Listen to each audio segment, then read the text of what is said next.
আসসালামু আলাইকুম। বেঙ্গলি কিচেনের আজকের পর্বে সবাইকে স্বাগত জানাচ্ছি। আজকে আপনাদের তৈরি করে দেখাবো একদম রেস্টুরেন্ট স্টাইলে পারফেক্ট ক্রিসপি ফ্রেঞ্চ ফ্রাই। অনেকেই মনে করেন তাদের ফ্রেঞ্চ ফ্রাইটা ক্রিসপি হয় না বা ভাজার কিছুক্ষণ পরেই সেটা নেতিয়ে যায়। তাই আজকের ভিডিওতে আমি কিছু টিপস অ্যান্ড ট্রিক্স শেয়ার করেছি, যেটা ফলো করলে আপনার ফ্রেঞ্চ ফ্রাইও হবে একদম রেস্টুরেন্টের মতো পারফেক্ট আর ক্রিসপি। তো চলুন আর কথা না বাড়িয়ে আমরা মূল রেসিপিটা দেখে নিই। ফ্রেঞ্চ ফ্রাইয়ের মেইন উপকরণটাই হচ্ছে আলু। চেষ্টা করবেন পাতলা চামড়ার কোনো আলু নিতে, তবে আমার কাছে সেটা না থাকায় আমি একটু মোটা চামড়ার আলুটাই নিয়েছি। এবার সবগুলো আলুর খোসা আমি খুব ভালো করে ছাড়িয়ে নিব। তারপর আলুর চারপাশ থেকে এর বাড়তি অংশটা ফেলে দিতে হবে।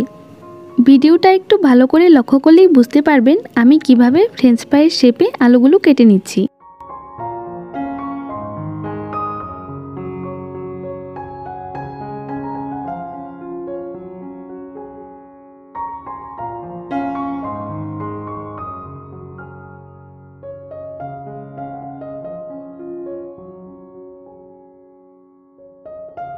এরই মাঝে আমার একটা আলু কাটা হয়ে গিয়েছে, আর দেখতেই পাচ্ছেন সবগুলো আলু কিন্তু প্রায় একই সাইজের করে আমি কেটে নিয়েছি। এবার আলুগুলো খুব ভালো করে ধুয়ে বরফ ঠান্ডা পানিতে এগুলোকে দিয়ে দিচ্ছি। এগুলোকে এখন নর্মাল ফ্রিজে 1 ঘন্টার জন্য রেখে দিব। এতে আলুর যে কষকষ একটা ভাব আছে সেটা সম্পূর্ণ কেটে যাবে আর আলুগুলো একটু টাইটও হবে। 1 ঘন্টা পর আলুগুলোকে আমি ফ্রিজ থেকে বের করে নিয়েছি, আর এগুলোকে এখন আরও একবার আমি ধুয়ে নিব। এবার আলুগুলো থেকে পানিটা ঝরিয়ে নিতে হবে। তারপর এগুলোকে একটা পরিষ্কার টাওয়াল বা কিচেন টিস্যুর উপর ছড়িয়ে দিতে হবে। আমি এখানে টিস্যু নিয়েছি, আর টিস্যুটা অবশ্যই ডাবল করে নিতে হবে। তারপর আরও একটা টিস্যু দিয়ে এর উপর থেকে এভাবে মুছে দিচ্ছি। এতে এক্সট্রা যে পানি থাকবে সেটা এই টিস্যু শুষে নিবে। এবার এতে দিয়ে দিচ্ছি 2 টেবিল চামচ পরিমাণ কর্নফ্লাওয়ার। এবার এগুলোকে খুব ভালো করে ঝাঁকিয়ে নিতে হবে, যাতে কর্নফ্লাওয়ারটা আলুর গায়ে খুব ভালো করে সেট হয়ে যায়। দেখতেই পাচ্ছেন প্রত্যেকটা আলুর গায়ে কর্নফ্লাওয়ারটা কিন্তু খুব ভালো করে লেগে গিয়েছে। চুলায় একটা প্যানে আমি পরিমাণ মতো তেল দিয়ে দিয়েছি, আর তেলটা একটু গরম হয়ে এলে এতে সেই আলুগুলো আমি দিয়ে দিব। চুলার আঁচটা মিডিয়াম টু লোতে রেখে আলুগুলো ভাজতে হবে। আমরা আলুগুলোকে 2 বার ভেজে নিব, আর ফ্রেঞ্চ ফ্রাইটা অনেকক্ষণ মচমচে থাকার এটাই হচ্ছে মেইন ট্রিক্স।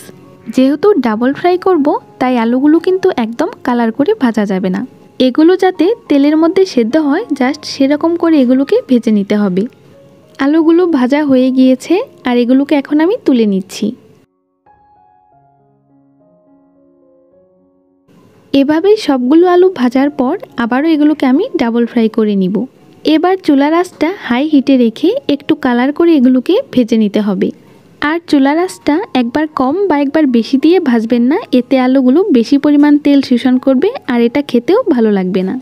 যখন দেখবেন এতে খুব সুন্দর একটা গোল্ডেন কালার চলে এসেছে, তখন এগুলোকে তেল থেকে তুলে নিতে হবে। আমি একটা কিচেন টিস্যুর উপর এগুলোকে তুলে নিচ্ছি। এতে এক্সট্রা যে তেলটা থাকবে সেটাই টিস্যু শুষে নিবে। সবগুলো আলু আমি ভেজে নিয়েছি।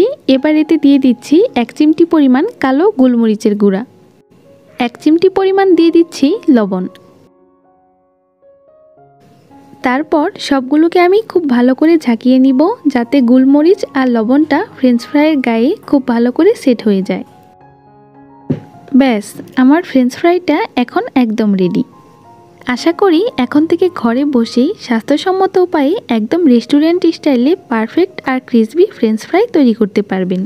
আজকে তাহলে এখানেই বিদায় নিচ্ছি। সবাই অনেক ভালো থাকবেন আর আমার জন্য অনেক অনেক দোয়া করবেন। আল্লাহ হাফেজ।